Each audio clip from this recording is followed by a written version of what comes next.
All right, guys. Today we're going to go over our third punch, and that's the hook. All right.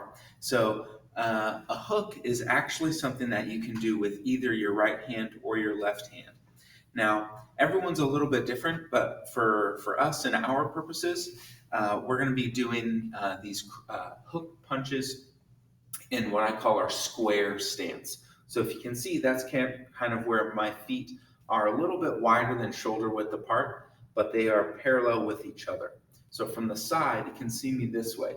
So my 2 feet are not necessarily in front or behind one another, they're about the same. Okay? So from this view again, what I'm going to do is get into a nice soft knee bend, not necessarily a full-on squat, but not necessarily locked out either. So nice soft knee bend. Now a hook is kind of if you can imagine, if you're boxing someone, your target is the kind of a kidney shot, if you will. So what we're doing is you're just really getting this big rotation here. Now I mentioned this earlier, for our purposes, we're going to be doing a big over-exaggerated hook.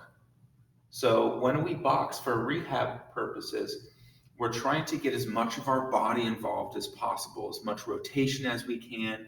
The more movement, the better. So if we can imagine, I'm really trying to punch almost my own back. So that's the target. I'm really trying to go above and beyond that really big circle. So you're expanding that zone. Now, if you notice, as I'm doing this, I'm really getting, again, as much of my body involved as possible. Not just limited to my upper body, my torso, but if you look down towards my feet, my hips are popped, and then I'm even pivoting on that foot as well. Okay? So just a few more times here. I'm in my good boxer stance, in this good square stance, and I'm really getting a lot of rotation here. So I'm trying to move my arm as much as I can. Again, I'm getting my hips involved as well as pivoting on that foot. And again, I always want to return back to this nice stable position, but before I go and transition into another punch. Okay, so I throw a punch, come back, throw a punch, come back.